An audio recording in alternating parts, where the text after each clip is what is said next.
your other presentation for us.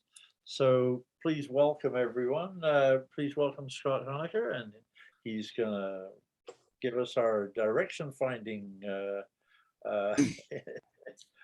instructions on what we need to do. Right. So go ahead, Scott, you're up. Let's see. Oh, you know what? I want to try. There's another way.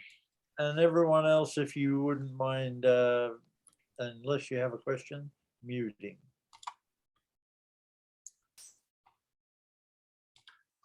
Zoom does not let me do this very easily. Okay, so screen.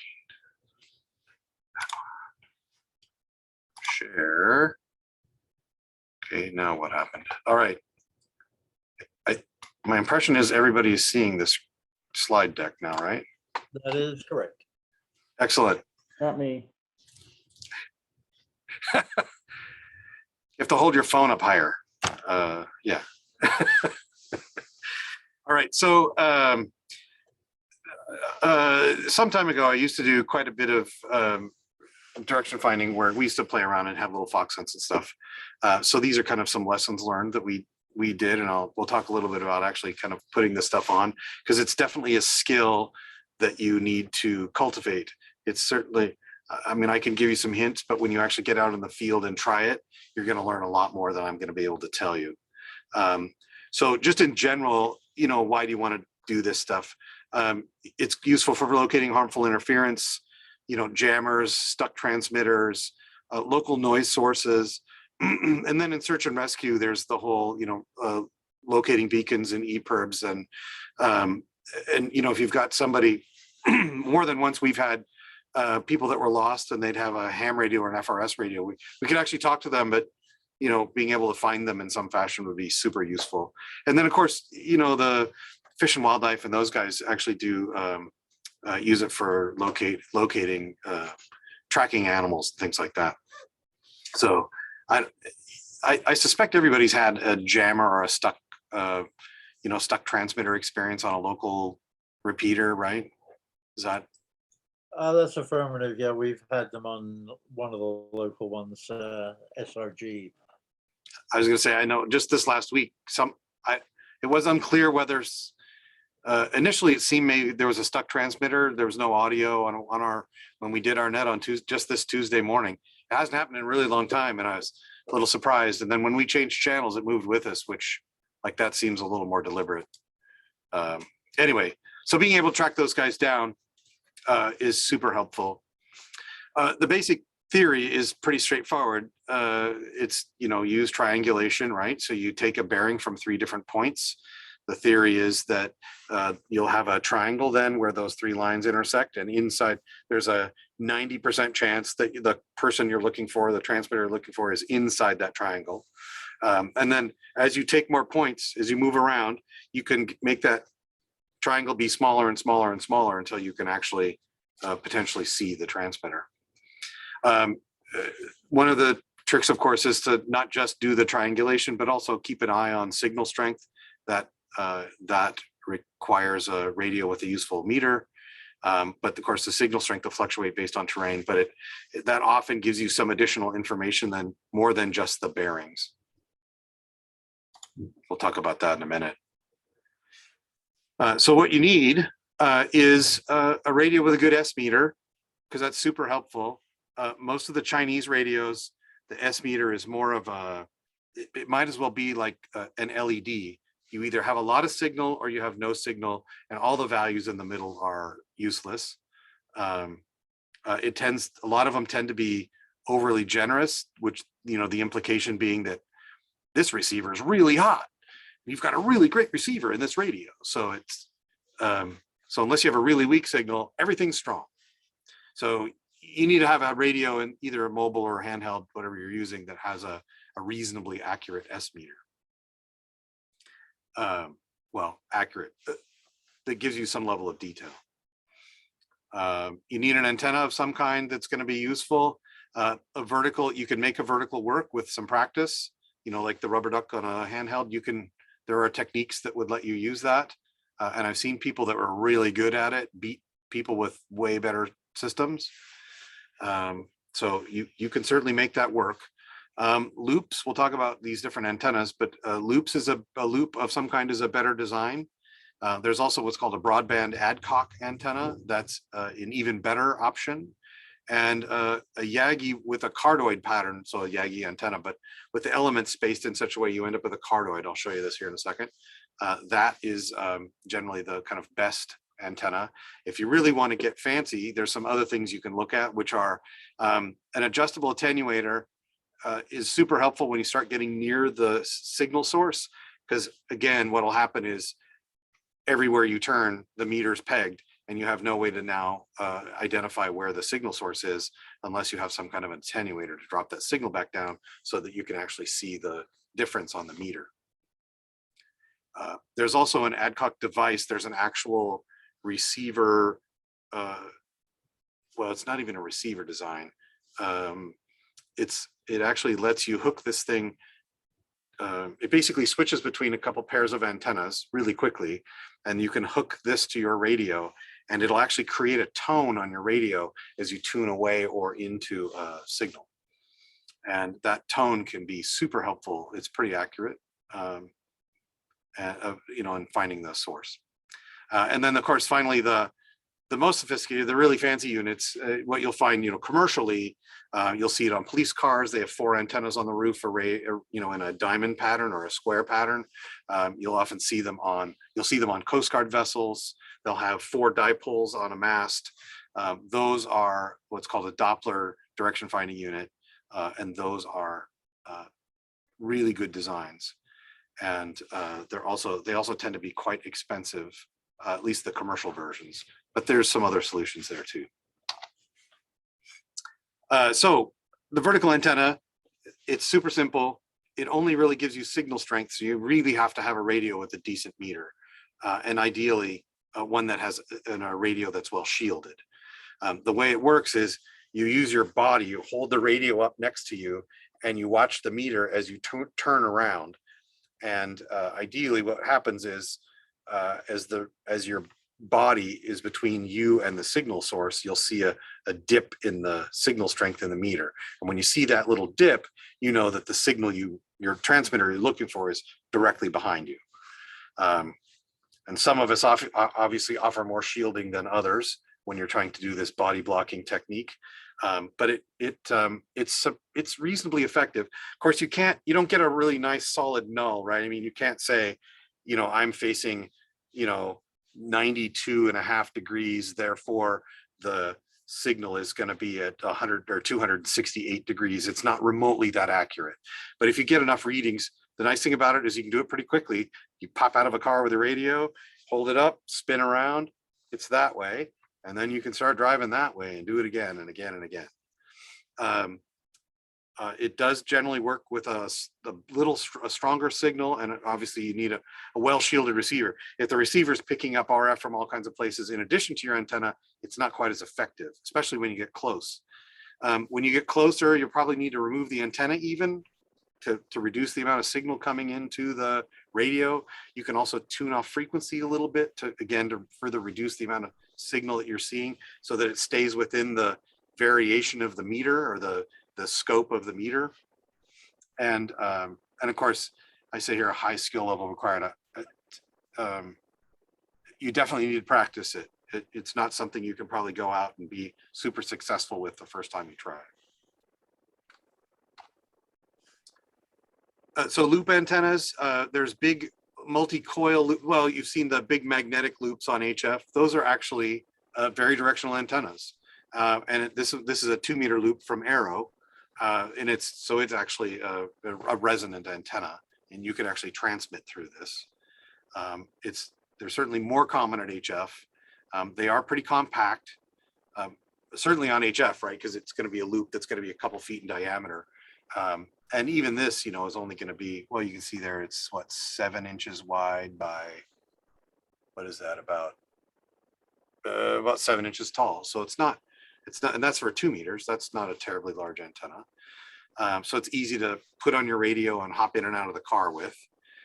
It's very compact. You kind of tune to the null. So the signal broadside is going to come in, and it's going to be as your broadside to the signal, it's going to come in perfectly. And then as the loop comes around and it's lined up with the signal, it's going to be, the signal will disappear. And then you know that you're lined up with the signal. And so you're tuning to the signal disappearing is what you're listening for. You're not trying to maximize the signal, you're trying to minimize it. And that null is going to be super narrow and precise. It does have 180-degree ambiguity though, because it could be this way, or it could be exactly behind you, and you have no way to know that. So you need a couple readings, and then you can figure out, oh, it must have been that way. And so, Scott, it's essentially a dipole that and behaves like a dipole, where you are getting maximum signal strength off of the broadside rather than the ends. right. So if you were searching for, and I'm going to admit right here, I make an assumption, which is you're more likely to be searching for an FM transmitter than a sideband transmitter, right? So that means you're going to be vertically polarized. So in the case of a vertically polarized dipole, it kind of doesn't have any directionality, right? I mean, it's omnidirectional effectively, as opposed to a horizontal dipole. That's exactly the effect that you would see, right? You've got nulls off the ends. So if you were to swing it around and point the end at something, it would have this nice sharp null and the antenna would be pointed right at it. And that's kind of what you're seeing with the loop, is that when you're looking right across the face of the loop, you're lined, when you get that null, that's when you're lined up with the signal. When it's broadside, just like a dipole, you're getting maximum power transfer and you'll have a reasonably strong signal. The trick is, it's the wide part, the signal surface area is quite large broadside. VHF, that's all it is. Pardon? I missed that, sorry. I think it was somebody that didn't have their mic muted. Oh, okay. Yeah, so that, anyway, these can be pretty effective antennas. They're not terribly expensive and they're actually pretty easy to make. You can find plans online pretty easily. I've seen them made out of copper tubing and stuff, and they're not too tough. Or you could just buy one from Arrow, right? They're pre-made. There's another style of antenna called a broadband adcock, and it's basically, it looks a lot like two vertical dipoles, and you can see there's some design information there, and it's similar. The nice thing about this is that it's broadband, where the loop is an actual resonant antenna that you can actually transmit through a loop because it's resonant. You can't transmit through this adcock antenna. It's a receive only antenna, but it gives you the same effect where you can turn that thing around. You can tune for the null, and when the two elements are lined up, then you'll have a nice null that you can use for, again, you still have this 180-degree ambiguity problem where you don't know whether the signal's in front of you or behind you, but it does give you gives you a pretty reasonable, pretty accurate bearing. See you, Scott. Night. And I do have links to these things so you can get more information. If you want to build an adcock antenna, there's plans, all that stuff. So here's another good one. I actually really like these antennas a lot. It's hard to tell, the picture's poor, and I went and found a bunch of other pictures and they're all, none of them are any better. So you'll have to bear with me here, but it's a tape measure Yagi. The elements are made out of tape measure. That's a PVC pipe in the middle with some T's and hose clamps. It's super sophisticated. You can build one for less than 20 bucks. It's a fantastic antenna. It gives you a pretty good, the nice thing about it's a resonant antenna on 2 meters, for example, at least the designs that you'll find online. You can transmit through this antenna. It makes a really nice antenna, except on a windy day, because then it flops all over the place. But as long as it's not too windy, you can't be using it while you're driving. The elements are all flopping around like those guys at the car dealerships, right? But it really does have a nice big broad pattern in the front and a big null in the back that's super accurate. So, but technically any Yagi could work as long as it has a really high front to back ratio. That cardioid pattern is the best. Of course, because it has gain, it's a really good antenna. On the front side, it's easily overloaded by strong signals. On the back, not as much. When you get close, you still probably need an attenuator to get the signal level down into a range that you can see on your meter. One of the virtues is that you could use the front of the thing. If you've got a really weak signal that you're trying to find, you can use the front of the thing to give you some kind of idea, at least which direction to start moving in. And then as you get closer, you start actually using the null, which is a much more accurate bearing. I want to mention a little bit about how this works. So this is a representation of the pattern, that cardioid pattern of that particular Yagi, because of that's kind of an odd spacing of the elements that give it this crazy high front to back ratio. And you can see it's just deaf as a post in the back, but that null is really narrow. So when you swing it around, you'll have lots of signal, lots of signal, lots of signal. It'll start to dip a bit and then all of a sudden, boom, it's gone. And then it comes back. And when it goes away, you know that the signal is behind you. And in fact, when I built a couple of these antennas, I put the handle on the other side so I could actually have the null. I put the handle on the front, so the antenna would ultimately be pointing toward my signal source where the null is. It makes it a little confusing conceptually. You expect to have the handle on the back, but anyway. But that minimum signal, that null, is going to be very narrow, so it gives you a nice bearing. And of course, when you get closer to the transmitter, you still have, there's other issues that we'll talk about, other ways to deal with getting it, tuning into the last little bit. Attenuators are one of the helpful things. They can extend the useful range of the signal level meter, right? Because you can only, your meter is going to show you, 60 dB, maybe more, 80 dB of signal strength from high to low. Adding some attenuation on that will let you extend it even more. So you can dampen the signal and then you can still use the full range of the meter. So this one's adjustable. This particular one is also made by Arrow. Again, there are lots of plans for these online. I built one of these out of a QST article years ago. And it's what's called an offset attenuator. And what it does, do I have this thing here? Oh, yeah, I was gonna say I don't have it here. It uses, it actually shifts the signal up 4 megahertz. So what you're tuning into is not the actual signal, but an image of the signal. And then you have the ability to really control the amount of attenuation on it.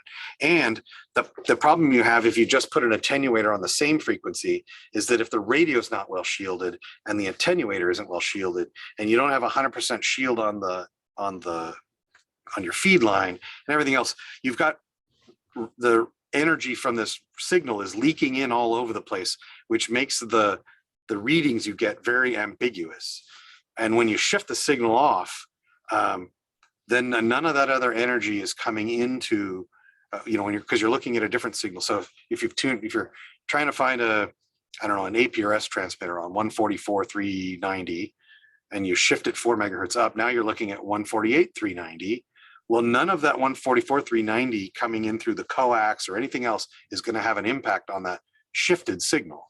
So now everything you're getting is just the signal from the transmitter source. So it's having an offset attenuator is pretty useful.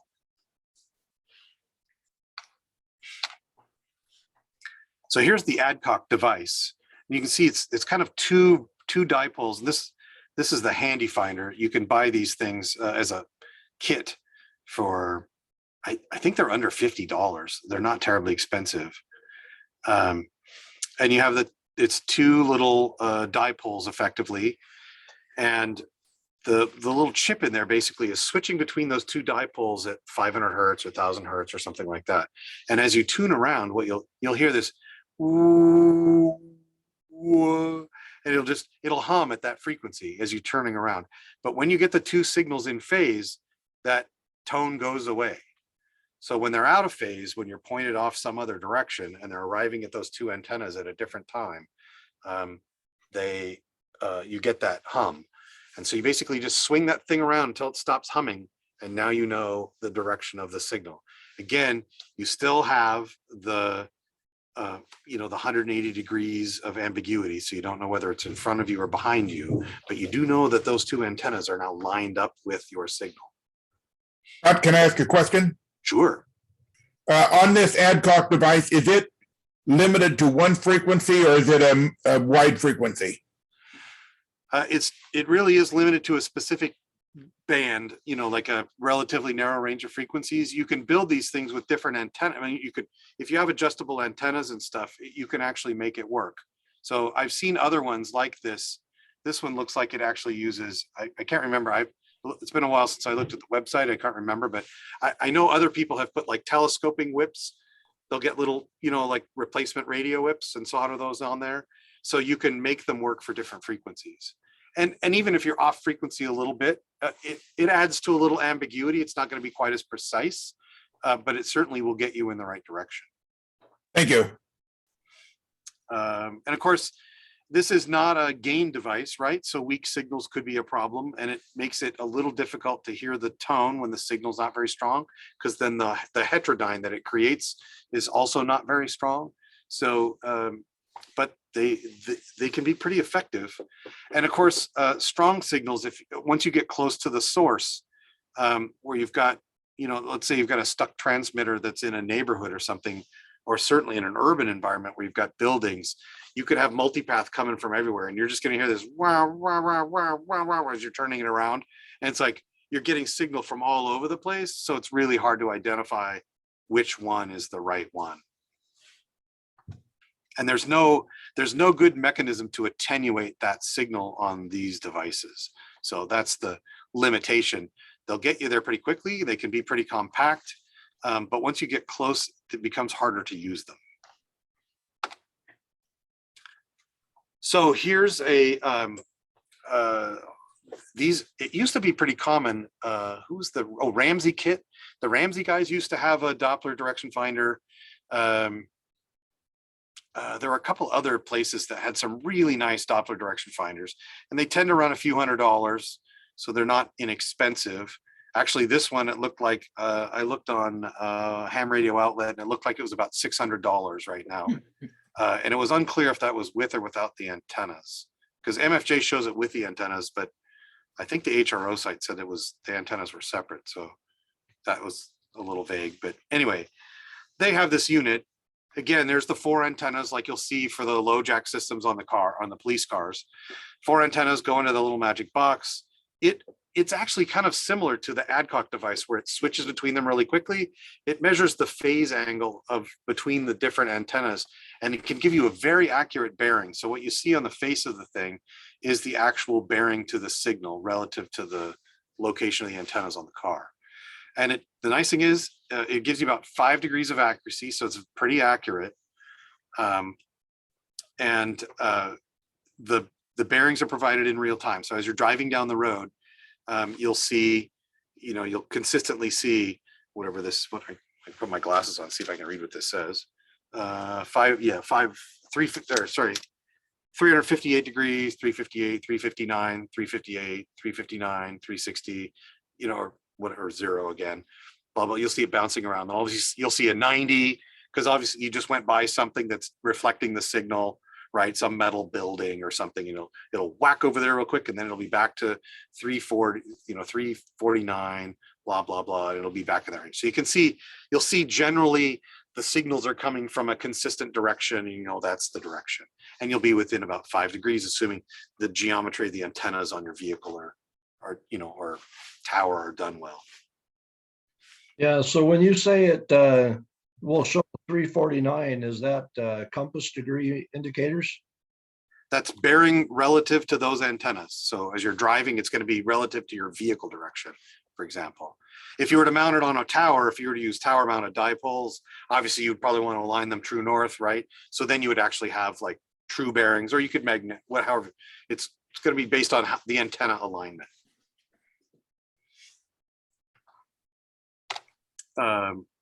So here's this new thing, and I'm on the list. This is a crowdfunded thing. And these guys had come out with a previous model that they called the Kerberos SDR that had 4 antennas. This one is way better because it has 5. They actually claim that it has much better accuracy. It's like 3 degrees of accuracy or something like that. Anyway, it's a 5-element array. And the way they did it, instead of going through the effort to switch and measure phase angles between the different antennas. So instead of switching between the antennas, what they do is they feed all 5 antennas into 5 separate receivers. So they're little SDR receivers. I don't know if you've seen those the little RTL, STL, SDR dongle things. They're little USB dongles with an SMA connector on the end. And they receive an incredible range of frequencies. And what these guys have done is they've built a board with 4. The original one was 4 on a single board, and this one has 5 on a single board, and they're all fed with a common clock so that they're all in phase.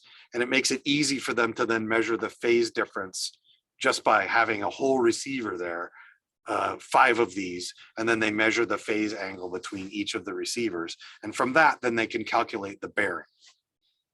And they also get signal strength information, so it's way more sophisticated than just switching antennas. And they have an app that you can run on your Android device or your Windows machine. And so they sell you this box, you can buy the antennas from them, or just so happens Arrow Antennas has an antenna that works with this. You pair it with a Raspberry Pi, little tiny, PC. It has a Wi-Fi interface to these things, and I'm waiting for one.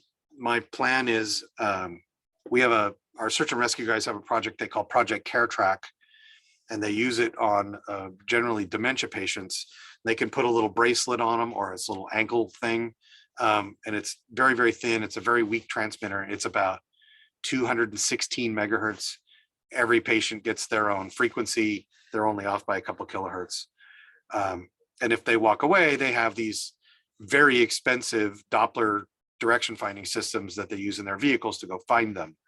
The problem is, again, what you get from the normal Doppler system is just a bearing, and you have to be within range. These are not necessarily gain antennas.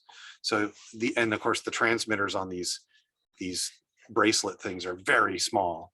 So they generally start from where they were last seen and drive around in big circles until they can get a signal, and then they home in on it. They can usually do it pretty quickly.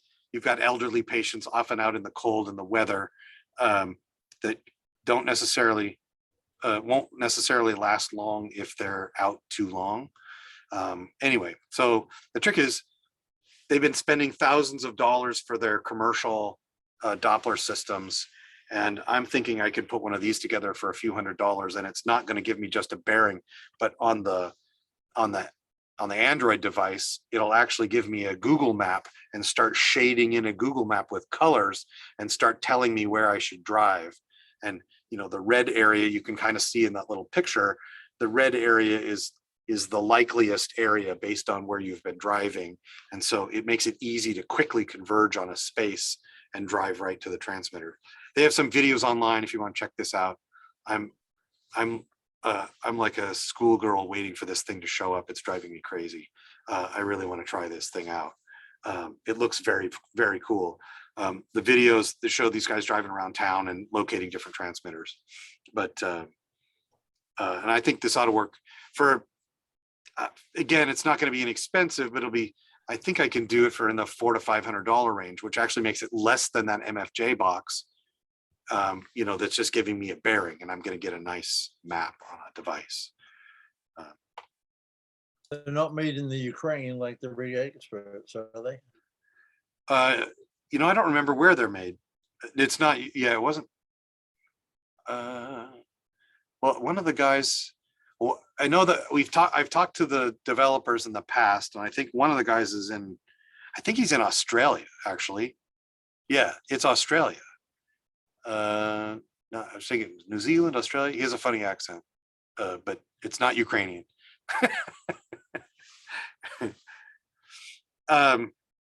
So the trick to all of these things is get some equipment. I like the tape measure Yagi. It's a useful antenna, even if you don't use it for fox hunting. It's got good gain. It's portable, it's cheap.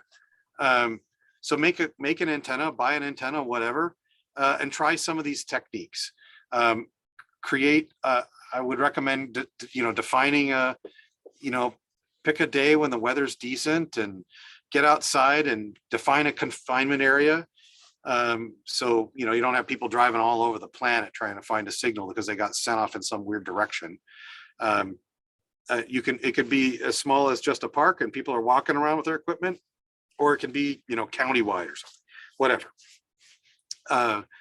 The larger the confinement area, then, drive times become a significant factor in trying to locate the transmitter. You can define how you want to have people start. They can either start all in the same place and while the Fox is somewhere else, or they can pick their own spot, and then the best spot is to pick some high spot that has good visibility over a wide area so you can get your nice clean first bearing and start going. And of course, HTs versus mobiles, the handhelds offer nice portability, but the mobile in mobile radios, the meters tend to be much more accurate. You could have, some kind of omnidirectional thing. Like I mentioned, you can shield the antennas. Even getting that tape measure Yagi in and out of the car can be awkward because it's kind of big. And the nice thing is at least it flops around and you can pull it out and it'll snap back into its normal shape, as opposed to at one time I tried to do this with an arrow antenna, and fighting those elements out of the back seat of the car so I could come take my bearing was a little annoying. So the tape measure Yagi is a pretty nice design for that. So the couple things to think about when you're actually doing this stuff, you have to it's often nice to do this in pairs. It's nice to bounce ideas off somebody else, at least two people. So you've got somebody driving maybe and somebody taking the bearings, or the driver can take the bearings. You've got somebody mapping, or however you want to do this. There is a the actually taking the time to draw lines on a map. It eats up time when you're trying to find it, but it also creates a more accurate picture of what you're dealing with. So you may in your mind have decided where it is and you go there and it turns out that's not where it is. And then you're trying to remember, it's like, okay, what are the bearings we just got? If you'd spend the time to actually draw them out, it can be very helpful. The terrain can be an issue, especially in urban areas where you have, the kind of urban canyons, right, with buildings and things, because you can get multipath. So it makes it very hard to get a nice clean bearing when you're next to large objects. So you want to always be sure you're out in a large and open space as possible. Having if you're in an urban area, a big parking lot or something can be helpful, where you have a better view of the horizon, where the buildings are not right next to you reflecting the signal. Those reflections can definitely send you off in the wrong direction. And if your Fox has a directional antenna where they're pointing it at something, you can definitely be going the wrong direction because you're seeing the reflection stronger than the actual source signal, because the source is so narrow. I did one in Woodinville. I pointed at this hillside with a directional antenna off my car, and it turns out everybody ended up on the top of that hill. And I realized later there was a big water tower on the top of the hill that was fantastically reflecting my signal back out, and everybody went straight to the water tower. And then they're like, well, where are you? I'm like, I'm 5 miles away with my antenna. Turns out pointed at the water tower. I had no idea that was over there. So you have to be aware of reflections. So it turns out getting a general idea of where someone is not that difficult, but getting that last little bit, figuring out exactly, if you're in a neighborhood, exactly which house that transmitter might be in, that turns out to be where there's some significant skill required. I mentioned attenuators, and offset attenuators are super helpful, because now you're getting saturated with so much signal, especially now, modern radios are all plastic cases, right? So RF is just getting in through the side of the case, and it's hard to keep that out and keep it from just, giving you a nice clean bearing.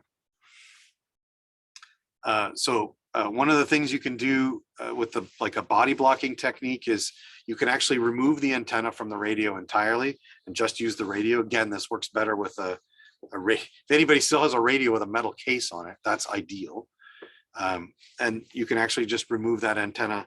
Then the RF is just coming into the side of the radio. And you can use body blocking. The other trick you can do is tune a little bit off frequency. Tune, 5 kilohertz up or down. You're still going to hear the signal. It's going to be probably distorted, but you don't care. All you're really trying to do is to make sure that the signal level is down in a range where the meter is going to give you a reasonable reading. You can also try tuning a harmonic. So if you've got a multi-band radio, you could, and you're looking for a 2-meter signal or VHF signal, you can go for the third harmonic on 70 centimeters, just whatever 3 times that frequency is, tune that. That'll drop the signal level dramatically, and you'll be able to then use the meter again and use all your equipment. And of course, you have to be aware of local multipath sources, right? What kinds of things can reflect signals and give you a false reading or distorted reading. That is kind of it.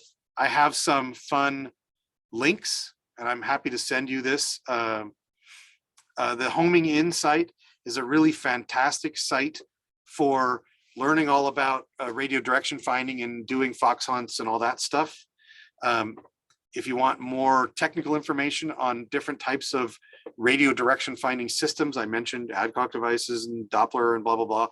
This alarisantennas.com, they have some really nice information on there with like diagrams that are animated and everything. It's very cool. The tape measure Yagi plan, everybody needs one of those. You have to have one of those. They're too easy. Have a build day. Get a bunch of tape measures. Turns out buying good tape measures, not some crappy Harbor Freight thing. You can buy the Stanley replacement tapes, or if you have a broken tape or something, use those. The Stanley tapes are really nice. They don't tear very easily. And of course, things are relatively easy to measure because you just use the side with that's marked, right? It's easy to measure element lengths if you can do the math. There's an adjustable attenuator as a project. And of course, you can buy one from directly from Arrow Antennas. There's Arrow Antennas. And this Kraken SDR thing, if you want to see some really cool RDF stuff, they have some videos up there and they can show you what their system does. It not only does direction finding, but they have this thing they call passive radar. And you can actually, anyway, you can do some other kind of fun things. What are they? They had a couple different videos and features of the software. Passive radar. And then of course it has 5 SDR receivers, so you can just use them as individual receivers if you want. But anyway, it's a fun device. That I just got an email from them the other day. It was supposed to ship at the end of March. Now they're telling me the end of April, so it's killing me. Anyway, that is all I have. Scott, I have a question for you. Yeah. I was watching a movie a couple of weeks ago, and it was like World War II, and the resistance in France was going to a transmitter, doing their CW, and and then they switch over to a van with the antennas triangulating. Right. With the technology we have now, it's a whole different story. How long would it take somebody way back then to do that? And now I'm assuming that the people that you're trying to find are essentially giving a continuous transmission or close to a continuous transmission. Yeah, usually what people will do is every minute or two they'll transmit for 20 to 30 seconds, right? Long enough for you to stop your car somewhere and get out. Or if you stop your car at a good spot, you don't have more than a minute or so to wait. And it's kind of fun to be the fox. You just get on there and taunt them, basically. That's the fun part. Taunt the guys that are looking for you. But you could go way back when, and if you got a burst transmitter doing, CW, and you'd only do it twice a week, how in the world would you find somebody? I mean, you'd have to just be camped out there to triangulate them or get them. Yeah. So generally, well, that's actually another feature of this. Not to now I'm sounding like I'm trying to sell the thing here, this Kraken SDR thing, but I was really hoping to have it by the time we did the talk, so I could actually like give you some really cool examples, but oh well. One of the features that they have is you can actually have, if you're using phones, for example, you can actually have multiples of these phones linked together, and so almost instantaneously you're getting two different bearing information from two different locations at the same time, so they can lock on crazy fast. And as you both drive around, it builds a really good heat map of where the signal to the transmitter might be. And of course, what it's doing is that level of collaboration that used to have to be done on another radio, right? So you're swinging the antenna around. And actually, I think if you go to, hang on, I think I saw this thing on, it was kind of funny, on Wikipedia. They had a picture of an old truck with a big loop on top. And the big loop, they could swing it around from inside the truck and get a pretty good bearing. Let's see if I can find the picture of this truck. It was pretty funny looking. And it looked like an old World War II vintage thing. Here RDF units mounted on aircraft. Oh yeah, look at this thing. Here, I gotta share this. Share screen. There's that screen right there. Look at that guy. There you go. So you got the big loop on the roof. You can swing it around from inside. You've got the receiver and stuff inside the truck. Post office. It's a post office lorry from 1927 for finding unlicensed amateur radio transmitters, it says. Not sure how true that is, but anyway. But yeah, they could swing that thing around. So they could drive around. You can do it relatively quickly, especially if you had a couple of these vehicles. It makes it really, really fast to triangulate.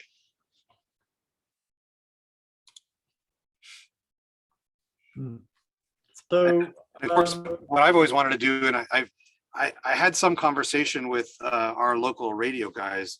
Now they're busy with a huge upgrade to the public safety system. But what I think would be cool is if we could get one of these systems mounted in, one of these SDR things. They're super compact. They take a relatively small device. They could actually work over the internet. You could remotely access them. And we could actually mount these at a couple of our key tower sites, right? And then I could have like 2 fixed locations giving me a bearing plus my other one, and I would instantly have a triangulation, and I could instantly have a heat map that would get me headed in the right direction very quickly, and then from that point on, if we were looking for a Alzheimer's walkaway person, we could potentially figure out where they were pretty quickly. And some of these guys make good time. They often have help. We've had Alzheimer's patients like get on a bus, and then next thing we know, they're in Seattle somewhere, right? So here we are searching around Linwood, and come to find out they're 20 miles away in Seattle. But if we had some fixed sites, we could figure that out relatively quickly.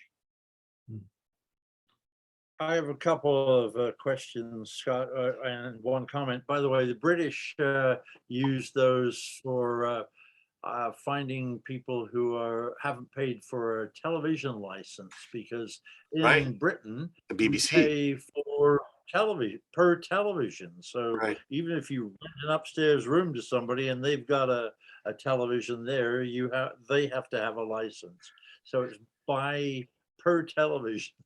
So they Right. used to do that kind of stuff. They swing around for the look for the IF. That's true. Right. Yeah. Right. Yeah. So I have a question about, when you're getting closer, would a field strength meter with a Yagi be something that would be useful at that point when you're getting real close? Well, the problem is you need a filter on it, right? Because you're going to get any kind of RF into a field strength meter. Yeah. Yeah. You'd have to have some kind of filtering on it, right? A bandpass filter, yeah. Right. It could certainly be useful once you were really close. Yeah. And what's difficult is when you get close to a high powered transmitter, because wow, when you're within a couple blocks of a 50-watt radio, for example, the signal bounces off of everything, right? You've got so much Yeah. RF, it can be very difficult to locate. And then the other comment I had was, I, work for the sheriff's department, as does Peter, and we're frequently on the radio. And I actually listened to one of these bracelet situations, an Alzheimer patient who had left the home, was wandering around, and the sheriff's department were able to determine not only where he was, but because he was moving so fast, he had to have gotten onto a bus Right. and was Right. moving around on a bus, So obviously their systems is quite sophisticated. Right. If you can get, if you get a couple guys, if you have a couple ways to triangulate, right, you could start feeding that information in. And what was it? They knew exactly where this person was, and then the fact that they were moving down this road at a rate of knots that was faster than walking speed, they figured he had to be on a bus. Well, and some of these guys actually, their speed on foot is not to be underestimated. They can make good time even on foot. So it would, many times we've lamented that maybe they were a little more ambulatory than would have been helpful, right? like they made good time. It makes your search radius huge, right? I mean, it doesn't take, when a lot, and it's always frustrating too when we find out, it's like, oh, well, the last time we saw him was at lunch and he didn't show up for dinner, like, and it's, now it's 8 p.m. Like, they've been gone for 8 hours. Are you kidding me? The search radius for that is massive. So yeah. I think that a lot of them must be using GPS because of the accuracy that the sheriff's department was able to tell where this guy was. Well, if you had fixed sites, if you had like towers with these receivers on them, you could get, if you had some number of them, you could have some pretty accurate data.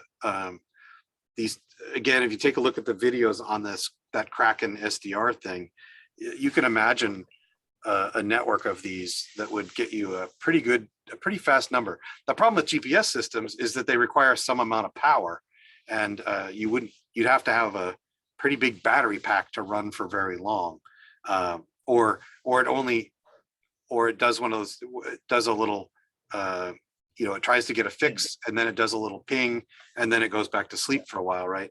So in the case of our systems, they only do a ping, and they do it frequently enough that it's with a strong enough signal that we have a several mile range. So once we're within a couple miles of them, we can pick them up. But there's no sophistication, and these little lithium button cells last for several months. So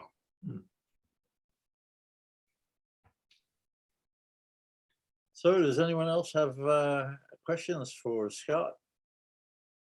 I have a question that's not related to this. Scott, do you know when the microhams are going to list the program for the conference? We're still looking for a couple more speakers, so it's not done yet. Usually we try to do it. Well, yeah, May's coming up pretty fast, isn't it? Now that you mentioned it. Usually we try to get it out a couple weeks before, once we have a pretty good idea, once everything's kind of nailed down and we've got things in the can. So it probably won't be till like mid-April. Thank you. Sure.